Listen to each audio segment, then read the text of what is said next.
자, 이번 2025년이 광복 80주년입니다. 우리가 기억해야 될 것은 무엇이고 또 우리가 간직해야 될 것이 무엇인지를 생각하는 날이 이런 몇 주년 행사, 이런 행사들을 통해서 나타납니다. 그래서 제목을 오늘 말씀에서도 엿볼 수 있듯이 결코 잊지 않으리라 라는 다짐을 담는 그런 제목을 달았습니다. 광복 80주년 행사가 다양하게 있더라고요. 이 광복 80주년 행사들은 사실은 많은 사람들이 참여한다는 것에 의미가 있는 것이 아니라 참여하여 그 다음이 목적이 있는 겁니다. 광복의 의미를 생각해보고 그 전에 역사가 있었던 거죠. 그 과거의 역사, 그 참혹했던 역사가 다시는 일어나서는 안 된다 다짐하는 그런 순간이기도 합니다. 그래서 아무리 다양한 축제가 있다 한들 그 내용의 한 중심에는 역사적인 드라마가 항상 들어가기 마련입니다. 오늘의 137편이 어려우면 어렵다고 볼 수도 있지만 이런 각도에서 이 말씀을 이해하면 딱 떨어지게 이해할 수 있는 지점이 있습니다. 1절부터 4절의 말씀은 이 말씀이 어느 시대를 배경으로 했는지를 보여주는 그 말씀을 군데군데 찾을 수가 있습니다. 공간적인 배경이 바벨론의 여러 강변으로 나옵니다. 1절부터 4절의 말씀에 보면 바벨론의 여러 강변 거기에 앉아서, 거기라는 말이 나와 있는 것으로 보아서는 이미 끝난 일이죠. 갔다 와서 그곳을 생각하면서 그 치욕스럽던 순간들을 되새깁니다. 1절부터 4절의 말씀은 모두가 경험했던 민족적인 상황을 배경으로 합니다. 바벨론의 여러 강변 거기에 앉아서, 이 앉다라는 말은 거기에 진짜 철버덕하고 잠깐 앉았다라는 의미이기도 하면서 한편으로는 잠깐의 거주를 나타내기도 합니다. 그러니까 거기에서 살았던 경험이 있는 자들에 의한 그런 노래입니다. 거기에 앉아서 시온을 기억하며 울었다라고 얘기하는데, 거기에서 늘 고향을 그리워하는 마음, 또 시온이라는 것은 그것이 하나님의 계신 성전을 나타내기도 하기 때문에 마음껏 예배했던 그 장소를 떠올리면서 얼마나 마음이 참담했을지를 1절부터 우리의 마음을 딱 쓰리게 합니다. 저렇게 끌려갔던 그 장소, 그곳에서 그들이 늘 마음속에 간직했던 것들이 무엇이었을까 생각하면서 또 한편으로 그들이 민족적인 모멸감도 상당히 많이 맛본 것을 알게 합니다. 2절의 말씀에 보면 그 중에 버드나무에 우리의 수금을 걸었다라고 얘기합니다. 수금이라는 것은 지금 우리가 알고 있는 하프 모양을 조금 더 작게 나타낸 것, 그것이 가장 수금에 가깝습니다. 그렇기 때문에 수금을 걸었다는 것은 이제 다시는 이런 거 연주 안 해 하고 걸어놓은 거죠. 연주할 이유가 없는 겁니다. 왜냐하면 대부분의 노래들이 성전에서 불렸던 노래들이기 때문에 어찌 그곳에서 그 성전의 노래를 부를 수 있단 말인가, 그런 의미이기도 합니다. 예배가 중단된 상태이기도 하고 공공연하게 예배를 드릴 만한 장소도 없었다는 의미이기도 합니다. 강가라고 해서 강변에서 모여 있었다는 것은 그들이 335 모일 수는 있었지만 많은 사람들이 함께한 것은 불가능했을 겁니다. 그렇기 때문에 울며 기도하며 그런 장소로서 이용됐다는 얘기입니다. 그런데 이 기막힌 상황이 또 펼쳐집니다. 3절에 보니 우리를 사로잡은 자는 바벨론 사람들이겠죠. 그 사람들이 이 사람들에게 무엇을 부탁하냐면 노래를 청했다라고 얘기합니다. 우리 성경에는 노래라고만 나오지만 정확하게 말하면 노래를, 가사를, 이렇게 됩니다. 노래의 가사를 청하였다라는 얘기입니다. 그 노래 가사는 성전의 노래이기도 하고 하나님의 위대하심을 찬양하는 노래이기도 하는데, 한편 지금 이들의 삶이 어떻습니까? 끌려온 삶, 자신들이 원하지 않았지만 적대국에게 끌려온 그런 삶이지 않습니까? 그러면 그것은 그들을 조롱하려는 목적이 있는 겁니다. 그 그 위대하신 하나님이 지금 어디 계시냐? 너희를 돌보기는 하시냐? 이런 조롱을 하기 위해서 그런 찬양 한번 불러봐. 너네 잘하는 노래 있잖아. 그 줄 중에 하나만 한번 불러봐. 그리고 시온의 노래 중 하나를 불러달라라고 요청한다는 겁니다. 얼마나 기가 막힌 상황입니까? 얼마나 마음이 아픈 상황입니까? 그런 마음이 아픈 상황에서 4절에 얘기합니다. 우리가 이방 땅에서, 예루살렘 사람들이 말하는, 유대인들이 말하는 이방이라는 것은 철저히 거룩한 땅과는 완전히 다른 곳을 말합니다. 하나님이 거하시지 않는 땅, 거룩하지 않는 땅, 불결한 땅. 어떻게 이방 땅에 앉아 있으면서 우리가 여호와의 노래를 부를 수 있겠느냐? 이렇게 공동으로 그 민족적인 아픔을 이야기하는 것이 1절부터 4절 그 노래입니다. 이것이 바벨론 강가에서 부르는 슬픈 비극적인 시대 상황이라고 한다면 우리에게도 똑같은 상황이 있었습니다. 아마도 끌려가면서 또 어떤 사람들이 끌려갔는지를 보여주는 사진 한 장, 이런 기록 사진들이 많이 있더라고요. 어떤 사람들을 데리고 갔는지 확인하는 작업이기도 합니다. 찍고 싶어서 찍었겠습니까? 자기 힘을 증명할 수 있어야 되기 때문에 어쩔 수 없이 지켜야 되는 사람들이 많이 있었을 겁니다. 저들 중에서 일본으로 끌려간 자들도 있고, 러시아 연해주로 끌려간 사람들도 있고, 소련으로 끌려간 사람들도 있는데, 소련에 끌려간 사람들은 대부분 중앙아시아에 많이 끌려갔다고 합니다.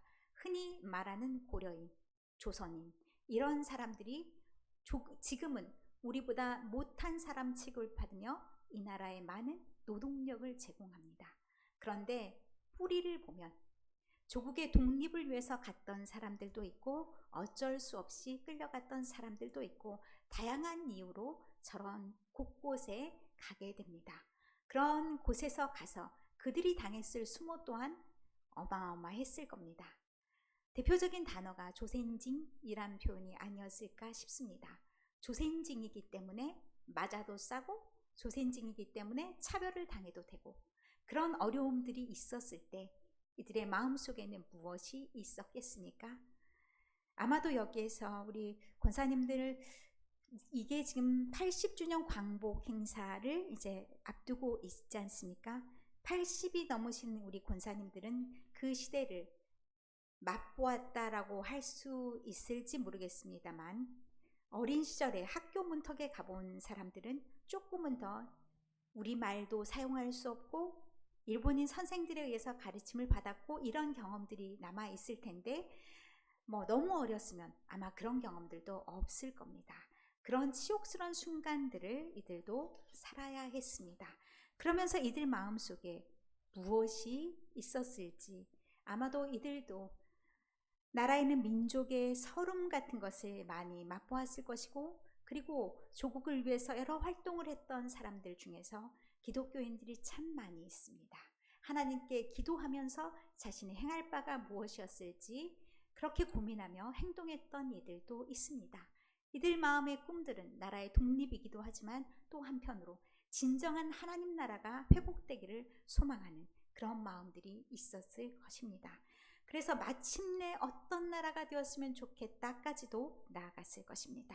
5절 6절에는 어떤 시대적인 배경을 하지만 우리가 생각하는 인터뷰를 떠오르면 될 것 같습니다. 한 개인의 역사 속에서는 그것이 어떤 식으로 경험이 되었는지를 보여줍니다. 5절 6절에 저주문 형태로 나타나는데 스스로를 저주하는 것도 같습니다. 그러나 내용을 보면 무엇을 잊지 말아야 될지를 그곳에 보여줍니다. 예루살렘아, 내가 너를 잊을진데 라고 스스로 얘기하죠. 잊어버린다면 내 오른손이 그의 재주를 잊을지로다. 내가 그렇게 연주를 잘한다 한들 그것이 무슨 소용이 있겠느냐? 아무 소용이 없다. 내 마음속에 예루살렘이 살아 있어야, 예루살렘이 있어야 그것도 의미가 있는 것이다 라고 얘기를 합니다. 그러면 수금과 비파로 노래하는 것보다 더 중요한 것은 예루살렘이다. 하나님을 향한 마음, 민족을 향한 그 마음이 있어야 된다는 것을 얘기합니다. 6절에 또다시 얘기합니다. 내가 예루살렘을 기억하지 아니하거나 내가 가장 즐거워하는 것보다 더 즐거워하지 아니할진대. 내가 즐거워하는 것이 예루살렘 외에 있으면 안 된다는 겁니다. 가장 즐거워해야 되는 것이 예루살렘이어야 되는데 만약에 그렇지 못한다면 내 혀가 내 입천장에 붙어버려라 라고 저주를 합니다. 혀가 입천장에 붙는다는 것은 아무 말도 할 수 없다는 것을 말하는 거죠. 그럴 정도로 예루살렘에 대한 극심한 사랑을 나타냅니다. 꼭 간직해야 될 그 마음, 그 마음이 예루살렘, 하나님을 향한 마음, 민족을 향한 마음, 나라를 향한 마음이다라는 것을 그 마음 속에 담고 있습니다. 그리고 7절부터 9절의 말씀은 우리가 딱 이 말씀을 읽으면 우리는 사랑해야 되는데 너무 소름 끼치는 거 아니야? 라는 생각을 하기 쉽습니다. 그래서 사진을 한번 보겠습니다. 만약에 여러분이 지금 대한 독립을 꿈꾸는 1910년대, 20년대, 30년대, 40년대 중반까지 살았던 사람이라면 여러분은 어떤 소망을 빌었겠습니까? 제발 망해버려라. 누가? 일본이. 그 마음이 없었겠습니까? 당연히 있죠. 우리를 이렇게 힘들게 하는데 우리가 우리 말을 사용하는 것도 안 되고 우리 역사를 배우는 것도 안 되고 우리가 열심히 농사해서도 우리가 사용하면 안 되고 일본에 바쳐야 되는 물건들이 엄청나게 많고 우리의 젊은이들이 진용을 당하기도 하고 정신대로 끌려가기도 하고 여러 가지 역사적인 어려움을 겪고 있는데 그 마음이 어떻겠습니까? 하나님, 이 상황이 끝나려면 쟤네들이 없어져야 됩니다. 쟤네들을 물리쳐줘야 되시는 것 아닙니까? 라는 기도를 하지 않았겠습니까? 그래서 7절부터 9절을 그런 맥락에서 이해한다면 어떤 말씀인지 충분히 와닿을 수 있습니다. 7절의 말씀은 에돔 자손에 대한 원망의 말이 있습니다. 예루살렘이 멸망하던 날, 그러니까 포로로 끌려가기 전 상황입니다. 에돔이 이스라엘을 향해서 저주를 퍼붓기를 어떻게 얘기하냐면 그 바벨론들이 얘네들을 싹 다 헐어버리고 다 망해버리게 하고 이렇게 했던 것이 에돔의 저주였습니다. 그러면 에돔도 망해야 되는 것 아닌가? 에돔도 망했습니다. 그 기도대로 되었습니다. 그러면 우리가 또 무엇을 생각할 수 있습니까? 지금의 우리를 생각해 볼 수가 있는 겁니다. 이들 또한 그런 염원을 담습니다. 또 이들이 무엇을 얘기했냐? 멸망할 딸 바벨론아. 바벨론 사람들에 대한 저주도 퍼부었습니다. 역시나 바벨론도 망했습니다. 이 저주는 마치 앞으로 이루어져야 될 저주인 것처럼 그렇게 보여지지만 사실은 다 역사 속에서 이미 이루어진 일입니다. 그러면 현실에 이들이 갖고 있는 고난과 힘듦, 이것을 어떻게 이겨내야 될지 스스로 질문하며 답하는 형태입니다. 하나님께서 에돔도 그리고 바벨론도 자기네 대적이었었는데 다 물리쳐 주셨습니다. 그러면 답은 누구에게 있습니까? 여호와 하나님께 있습니다. 그럼 가장 중요한 것이 무엇이냐? 이들 마음속에 예루살렘이 살아있으면 된다는 얘기입니다. 내가 예루살렘을 가장 사랑하면 된다는 얘기입니다. 하나님을 사랑하고 민족을 사랑하고 그 마음 그대로를 유지하고 있다면 지금 이들이 당면한 현재가 어땠습니까? 돌아와 보니 희왕찬란한 시온의 대로는 아니었습니다.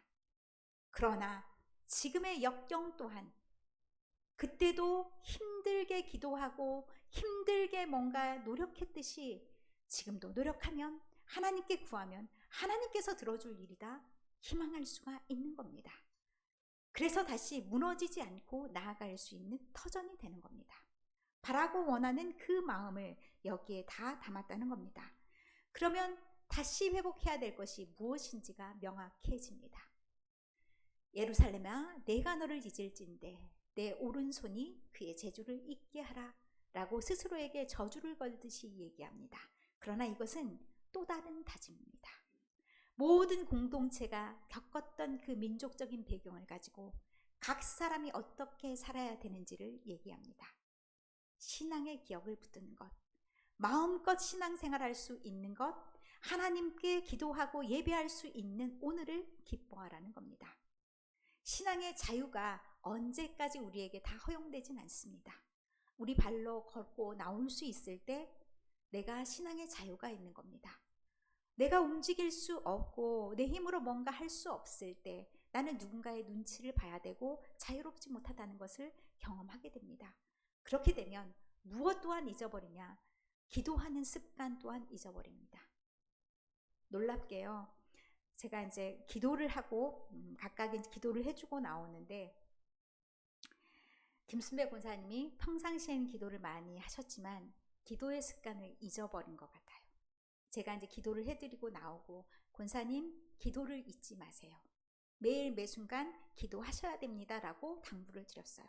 그리고 제가 기도해주고 딱 나오는데 돌아서서 김종우 집사님을 만나고 이렇게 나오는데 기도하고 계시더라고요. 기도를 잊지 않게 하느님은 자꾸 보여주고 들려주는 그런 작업도 필요합니다.